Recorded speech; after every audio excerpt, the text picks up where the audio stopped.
Hello friends, কেমন আছেন সবাই? আশা করি খুব ভালো আছেন। আমিও খুব ভালো আছি। আর আজকে হলো শিবরাত্রি। তো শিবরাত্রির আজকে সেকেন্ড ডে, মানে এবার শিবরাত্রি দুদিন পড়েছে। তো সেকেন্ড দিন আমি শিবরাত্রি করছি, মানে সকাল থেকে না খাওয়াই রয়েছে। তো সকাল সকাল স্নান করে আমি ঠাকুরকে জল ঢালবো, মানে আমার ঘরেই শিব ঠাকুর আছে।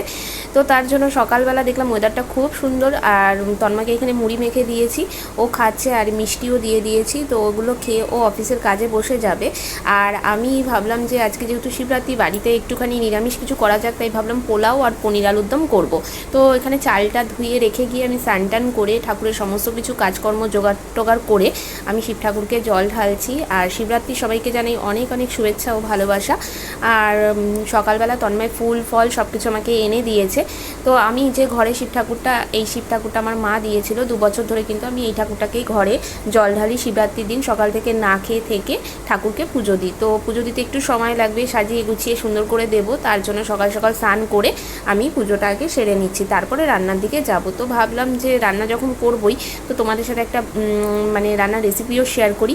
তো তার জন্য আমি আতপ চালটাকে আগে ভিজিয়ে রেখেছি, মানে গোবিন্দভোগ চালটাকে। আর এখানে সুন্দর করে আমি পুজোও দিয়ে দিয়েছি শিব ঠাকুরকে। তো চলো, আজকে পুজো দেওয়া আমার হয়ে গেছে। তো এখন আমি যে রান্নাটা করব সেই রেসিপিটাও তোমাদের সাথে শেয়ার করব। তো এখানে গ্যাসের আগুনটা জ্বালিয়ে নিয়েছি, আর বাটিতে একটা ঘি দিয়ে নিয়েছি অনেকটা পরিমাণ। আর এর মধ্যে আমি দিয়ে দিচ্ছি 1 চা চামচের মতো হলুদ। এই ঘি আর হলুদটা ভালো করে গুলে নিচ্ছি। ঘিটা একটু ঠান্ডা হয়ে গেলেই তারপরে এই যে চালের মধ্যে দিয়ে দিয়েছি, আর একটু আদা বাটা দিয়ে দিয়েছি। এই দিয়ে মানে পোলাওয়ের চালটাকে ভালো করে মেখে নেব। স্নান করতে যাওয়ার আগে চালটাকে ভালো করে ধুয়ে জল ঝরিয়ে রেখে গেছিলাম, যেন জলটা ঝরঝরে, মানে জলটা মানে একদম মানে ঝরে যায়, আর চালটাও যেন ঝরঝরে হয়ে যায়। তো ভালো করে সমস্ত কিছু হাত দিয়ে মেখে নিচ্ছি। আর আজকে নিরামিষ খাবো বাড়িতে, তার জন্য পোলাও আর আলুর দম করছি পনির দিয়ে। তো তাই ভাবলাম পোলাওয়ের রেসিপিটা তোমাদের সাথে শেয়ার করি। আমি যেভাবে পোলাও রেডি করি তাই ভাবলাম তোমাদের সাথে রেসিপিটা আজকে শেয়ার করেই ফেলি। তো আজকে মটর পোলাও বানাবো, ঘরে অনেক মটরশুঁটি ছিল। আর শেষে দিয়ে দিচ্ছি 1 চা চামচের মতো গরম মশলা গুঁড়ো। তো এটা দিয়ে খুব ভালো করে আবার হাত দিয়ে মেখে নিচ্ছি। সকাল সকাল ঘুম থেকে উঠে, আজকে ওয়েদারটা কিন্তু খুব ভালো, বাইরে একদম রোদ ঝকঝক করছে। আর এই বছর তো 2 দিন শিবরাত্রি পড়েছে। তো নুন, চিনি, মটরশুঁটি, কাজু, কিশমিশ, তেজপাতা, কাঁচা লঙ্কা, এইসব আমি সব একসাথে নিয়ে নিয়েছি। চলো রান্নাটা এবার শুরু করা যাক। প্রথমে কড়াইতে বেশ কিছুটা সাদা তেল দিয়ে দিলাম। তোমরা চাইলে এখানে ঘিও ব্যবহার করতে পারো। তারপর হলো দারচিনি আর একটা এলাচ দিয়ে দিলাম, তাতে ফ্লেভারটা ভালো হয়। আর বেশ কিছুটা কাজু আর কিশমিশ দিয়ে দিলাম। দিয়ে এবার খুব ভালো করে নাড়াচাড়া করে নেবো। হ্যাঁ, যেটা বলছিলাম, আজকে শিবরাত্রি 2 দিন পড়েছিল, কারণ আগের দিন রাত্রি 8:30টায় লেগেছে। তো অত রাত পর্যন্ত আমি থাকতে পারবো না, তাই আজকেই সকাল সকাল পুজোটা করলাম পরের দিন। তো এই যে পোলাওয়ের চালগুলো দিয়ে দিচ্ছি, এবার দিয়ে খুব ভালো করে নাড়াচাড়া করে নেব।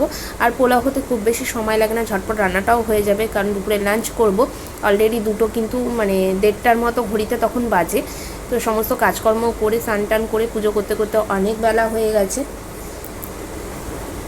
তো এবার আমি ঝটপট রান্নাটা কমপ্লিট করে ফেলবো। তো চালটা হালকা ভাজাও হয়ে গেছে। আর এরপরে আমি এর মধ্যে দিয়ে দিচ্ছি হলো মটরশুঁটিটি এখন দিয়ে দিলাম, ভালো একটু ফ্রাইও হয়ে যাবে, আর জল দেওয়ার পর ভালো সেদ্ধও হয়ে যাবে। আর আজকে যেহেতু শিবরাত্রি, শিব পুজো বাড়িতে, তো তার জন্য ভালো নিরামিষ তরকারি করব, কি আলুর দম, তার সাথে একটু পনিরও দিয়ে দিই। ঘরে একটু পনিরও ছিল, তাই ভাবলাম যে পনিরটাও দিয়ে দিই। তো পনিরটা দিয়ে খুব ভালো করে আলুর দমটা করে নেব। একদিকে আমি পোলাওটাও তৈরি করছি, অন্যদিকে পনিরের রেসিপিটা তোমাদের সাথে শেয়ার করতে পারলাম না, অন্য এক সময় করব। তো এই কাপে 2 কাপ আমি চাল নিয়েছিলাম, তো এই কাপে 4 কাপ আমি জল দেবো, কারণ পোলাওতে সবসময় মেজারমেন্ট করে নিতে হয়, যে পাত্রটা অনুযায়ী আপনি চালটা দেবেন তার ডবল কিন্তু জলটা দিতে হবে। তাই 2 কাপ চাল নিয়েছি, তাই 4 কাপের মতো আমি জল দেবো। তো আমি জানি সবাই পোলাও রান্না করতে পারে, তো আমি কিভাবে তৈরি করি সেটাই তোমাদের সাথে শেয়ার করছি। তো পোলাওটা রান্না করা হয়ে গেলে আলুর দমটা, মানে আমি আলুটা সেদ্ধ করে রেখে দিয়েছি, এটা মানে জল দেওয়ার পর তারপর পোলাও হয়ে যাবে, ততক্ষণে আমি এপাশে আলুর দমটাও করে নেবো। ঝটপট রান্নাটা করব, দুপুরে যেহেতু লাঞ্চ করতে হবে, আর তন্ময় অফিসের কাজ করছে। আমার একটা নিশ্চিন্ত যে আমার পুজোটা হয়ে গেছে, এবার ধীরে সুস্থে রান্নাটা করে দুপুরের লাঞ্চটা আমি করতে পারবো। এর মধ্যে সামান্য পরিমাণ স্বাদ অনুসারে লবণটা দিয়ে দিচ্ছি। আর স্বাদ অনুসারে চিনি। একটু পোলাও মিষ্টি মিষ্টি বেশি ভালো লাগে, এবার মিষ্টিটা যে যেরকম পছন্দ করবেন সেই রকমই দেবেন। তো একটু বেশ কিছুটা চিনিও দিয়ে দিলাম। আর ঝাল ঝালের জন্য একটু ফ্লেভার হওয়ার জন্য কাঁচা লঙ্কার ঝাল ভালোই লাগে, তো 3টের মতো কাঁচা লঙ্কা চিড়ে আমি দিয়ে দিলাম। দিয়ে এবার খুব ভালো করে নাড়াচাড়া করে এবার আমি ঢেকে দেবো কিছুক্ষণের জন্য। তো তারপরেই পোলাওটা আমার রেডি হয়ে যাবে। তো চলো এবার ঢেকে দিলাম। বেশ 20-25 মিনিট পর আমি ঢাকনাটাকে তুলে নিচ্ছি। তোমরা দেখো একদম জলটা শুকিয়ে গেছে আর পোলাওটা কিন্তু অসাধারণ দেখতে লাগছে। কি দারুণ যে হয়েছে, মানে কি বলবো। আর একটু টানলেই ঝরঝরে হয়ে যাবে পোলাওটা।